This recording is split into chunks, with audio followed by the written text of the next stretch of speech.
I was standing in the middle of Seattle-Tacoma International Airport.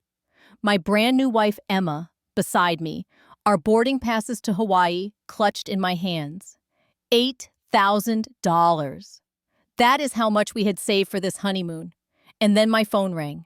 It was my sister Ulrika, sobbing hysterically, telling me my 8-year-old nephew Marcus had a brain tumor and needed emergency surgery tomorrow. I froze. This was the third time she had called with an emergency on my most important days. Before I continue, let me know where you are watching from today.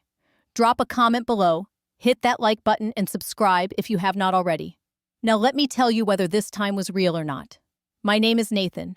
I am 32 years old and I work as a software engineer at a tech company in downtown Seattle. Emma and I had been together for 7 years before I finally proposed.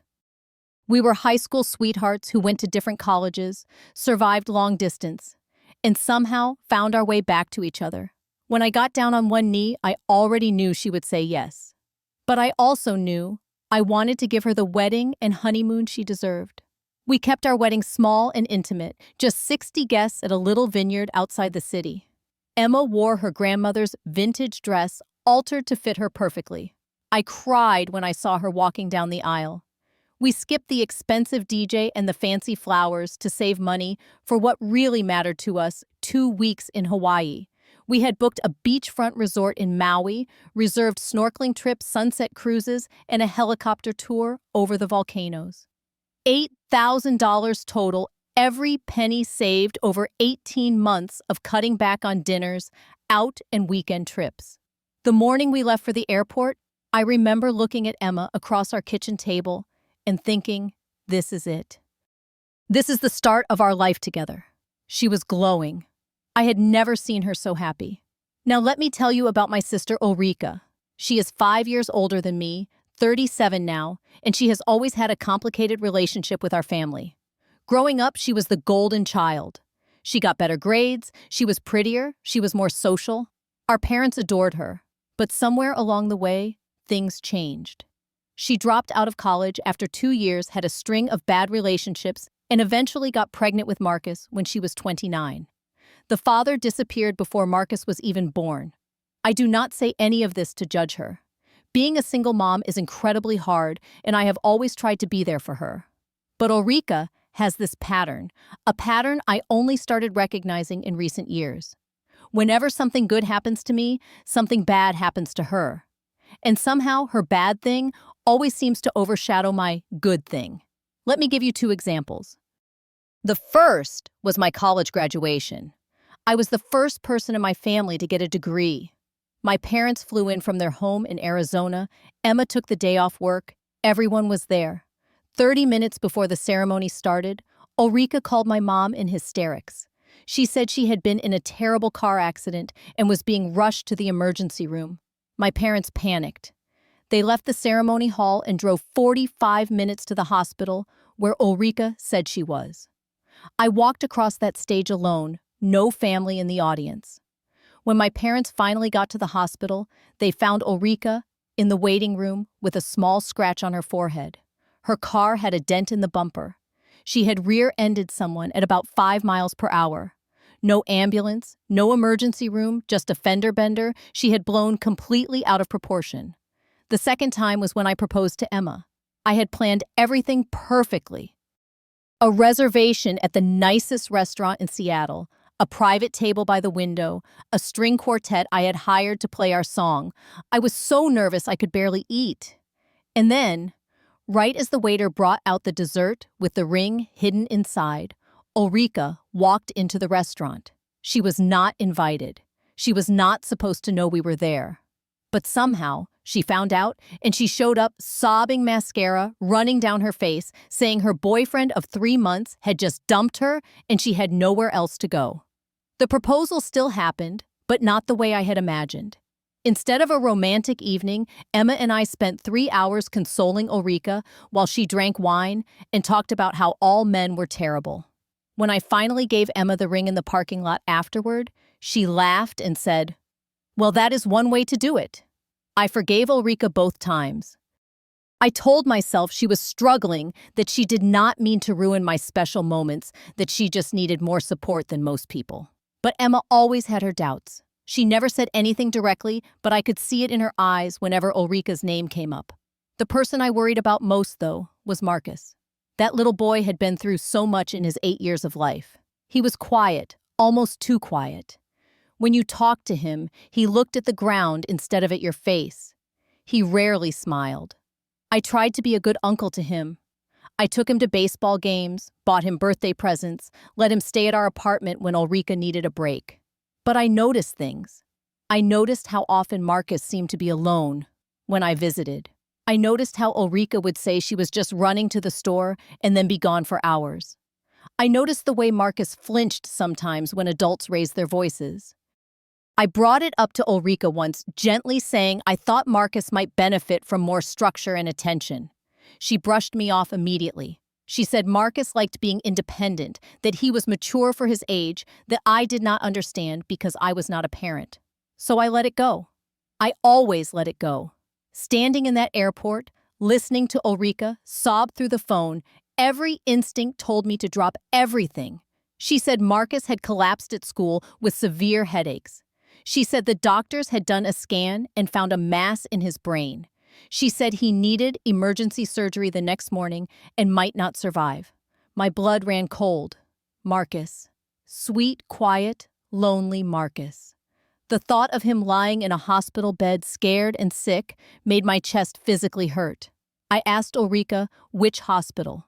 She named St. Francis Medical Center, the small hospital in the town where she lived about 4 hours from Seattle. I asked her the name of the surgeon.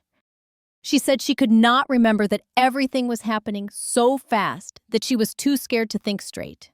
Emma was watching my face the whole time. When I hung up, she asked me what happened. I told her everything. She went quiet for a long moment, and then she asked me something that made me angry at first. She said, "Nathan, are you sure this is real?" I wanted to snap at her. How could she even suggest that Ulrika would lie about something like this? This was a child's life, her own son's life. But even as the anger rose in my chest, a small voice in the back of my mind whispered the same question. Was this real? After graduation, after the proposal, could Ulrika really be doing this again? But I could not take that chance. Not with Marcus, not with a child who might actually be dying. We made the decision together, though I know Emma made it mostly for me. We would not get on that plane. We would drive to Ulrika's town and go to the hospital. If Marcus really was sick, I needed to be there. If it turned out to be nothing, well, we could rebook the honeymoon later. The airline would not refund our tickets since we were canceling at the last minute. We lost $3,200 right there. The resort had a strict cancellation policy too. Another $1,800 gone. In less than an hour, $5,000 of our carefully saved honeymoon fund had evaporated. Emma did not complain once. She just squeezed my hand as we walked back to the parking garage and said we were doing the right thing. I loved her so much in that moment. The drive took 4.5 hours. I tried calling Ulrika 3 more times, but she did not answer. I told myself she was probably with Marcus, probably talking to doctors, probably too overwhelmed to check her phone. But the knot in my stomach kept tightening. We went straight to St. Francis Medical Center. The building was small, only 3 stories, serving a town of about 20,000 people. I ran to the front desk, Emma right behind me, and asked to see Marcus, my nephew, the 8-year-old who was supposed to have brain surgery in the morning. The receptionist typed his name into the computer. She frowned. She typed it again. Then she looked up at me with a confused expression. She said there was no patient by that name in their system. Not in the hospital, not in the emergency room, not scheduled for any procedures. I felt the ground shift under my feet. I spelled his name out loud. I gave her Ulrika's name as the mother. I described Marcus, his brown hair, his freckles, his shy smile. The receptionist checked again, called the pediatric floor, even contacted the emergency department. Nothing. No Marcus. No record of any child matching his description being admitted in the past week. I called Ulrika. No answer. I called again. Nothing. I sent text messages. I called 5 more times. My hands were shaking. Emma put her hand on my arm and said we should go to Ulrika's house. Maybe there had been a mistake with the hospital name. Maybe Marcus was at home.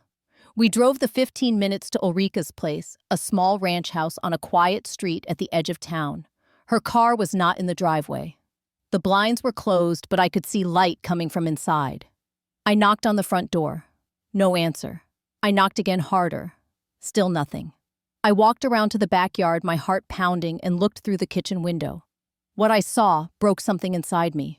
Marcus was sitting on the kitchen floor, his back against the cabinets. He was wearing pajamas that looked like he had been sleeping in them for days, wrinkled and stained. His hair was a tangled mess. In his hands, he held a cardboard cereal box, and he was eating the cereal dry, one piece at a time, like he was rationing it. I pounded on the window and shouted his name. His head snapped up, and for a second he looked terrified.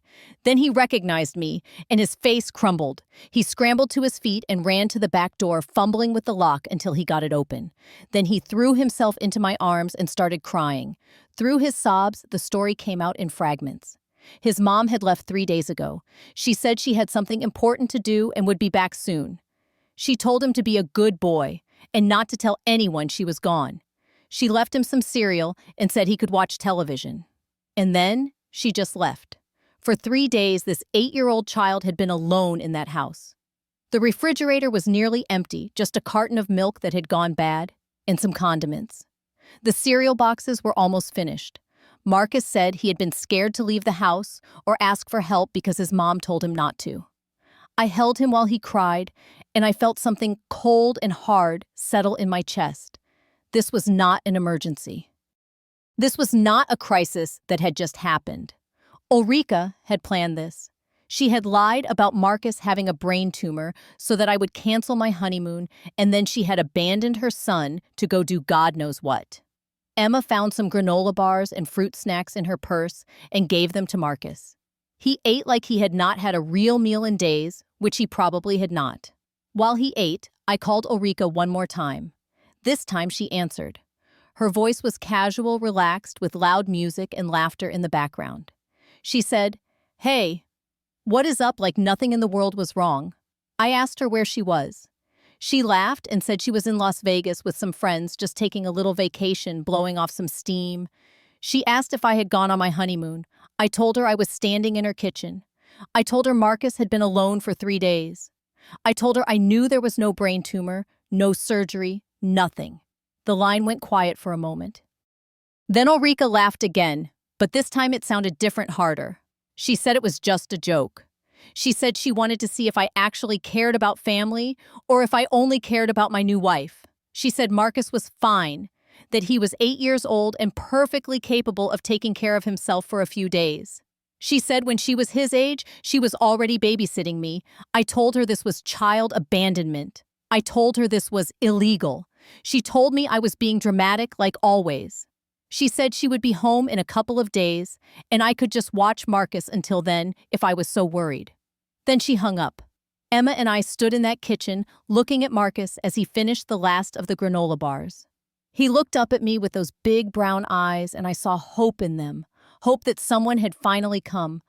Hope that someone cared. Emma pulled me aside and spoke quietly so Marcus could not hear. She said this was not normal. She said this was not okay. She said we had to do something because if we did not, it would happen again. And next time, Marcus might not be so lucky. I knew she was right. I had been making excuses for Ulrika my entire life. I had been looking the other way, telling myself she was just struggling, telling myself things would get better. But they never got better. They only got worse. And now, an innocent child was paying the price. The hardest phone call I ever made was to Child Protective Services. I sat in Ulrika's living room with Marcus watching cartoons in the next room, and I reported my own sister for child neglect and abandonment. I told them everything, the lie about the brain tumor, the 3 days alone, the empty refrigerator, all of it. The CPS worker arrived within 2 hours. Her name was Patricia, a woman in her 50s with kind eyes and a no-nonsense demeanor. She talked to Marcus alone in his room, while Emma and I waited in the living room. When she came out, her expression was grim. She told us this was not the first time.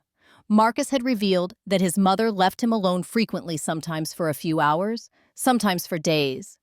There had been a time last summer when Ulrika went on a trip for almost a week and left Marcus with nothing but microwave meals and instructions not to answer the door. My stomach turned. All those times I visited and found Marcus alone. All those times Ulrika said she was just running out for a minute. I should have known. I should have seen it. Patricia explained the process. CPS would open an investigation. Given the circumstances, they wanted to place Marcus in temporary protective custody while they assessed the situation. Because I was a family member with a stable home, they asked if Emma and I would be willing to serve as his temporary guardians. I looked at Emma. We had been married for less than a week. We were supposed to be on our honeymoon. And now we were being asked to take in an 8-year-old child. Emma did not hesitate. She said yes, of course, absolutely. Ulrika came back 2 days later. She had cut her Vegas trip short when she started getting calls from CPS. She showed up at our Seattle apartment where Marcus was now staying and pounded on the door so hard I thought she might break it down. When I opened the door, she pushed past me and started screaming. She called me a traitor. She called me a backstabber. She said I had ruined her life, that I had stolen her son, that she would never forgive me as long as she lived. I let her yell. I stood there and took it. And when she finally ran out of breath, I spoke calmly. I told her I did what I had to do to keep Marcus safe.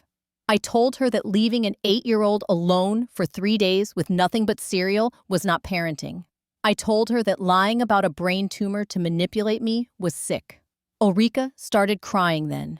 She said she was just so tired. She said being a single mom was so hard and nobody understood. She said she just needed a break, just a few days to feel like herself again. I told her I understood that she was tired. I told her I understood that single parenting was difficult, but I also told her that understanding did not make what she did okay. You do not abandon your child, I said. You do not lie about him being sick. You do not use him as a pawn to ruin other people's happiness. She left without saying goodbye to Marcus.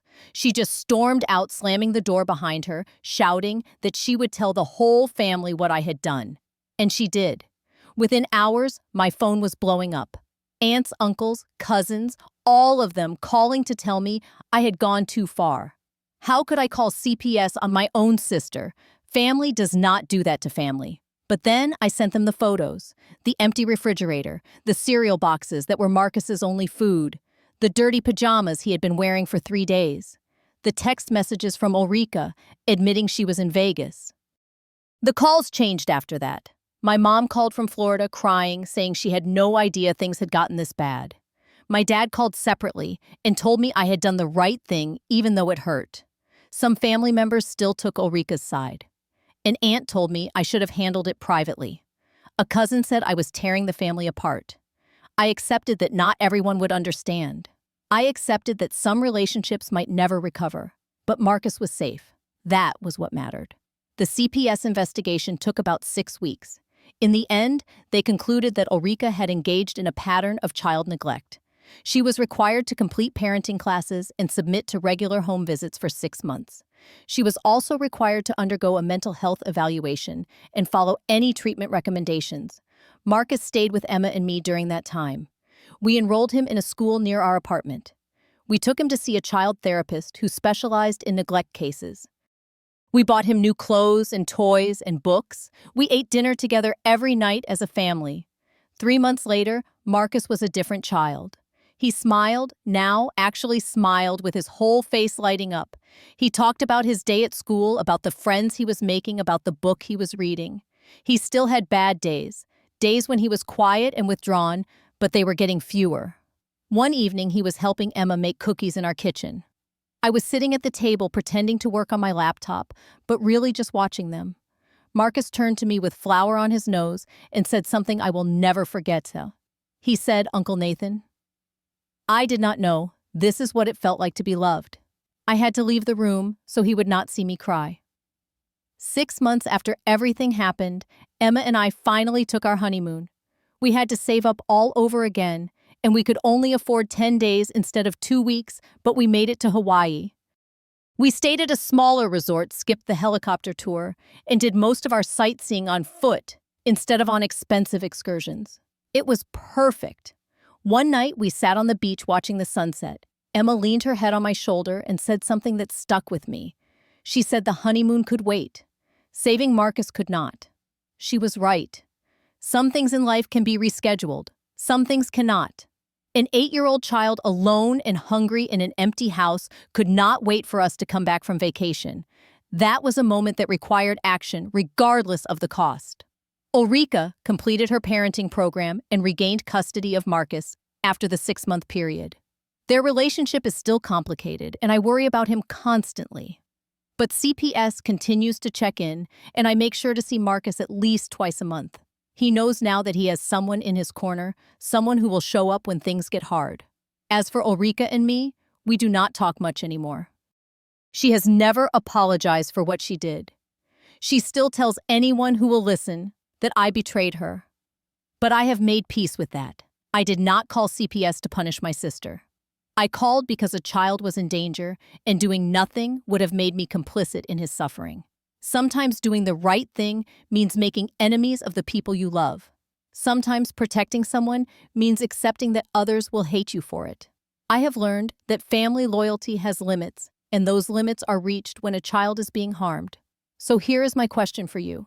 If you were in my position, standing in that kitchen, looking at that little boy who had been alone for 3 days, what would you have done? Would you have kept it in the family, handled it quietly, hoped things would get better on their own? Or would you have made the call that might save a child, but destroy a relationship? I made my choice, and I would make it again. If this story meant something to you, please leave a comment below and share your thoughts. Hit that like button if you believe children deserve to be protected, no matter what. Subscribe to this channel so you do not miss more stories like this one, and share this video with someone who might need to hear it. Thank you for watching, thank you for listening, and thank you for caring. I hope that wherever you are, the people you love are safe and cherished.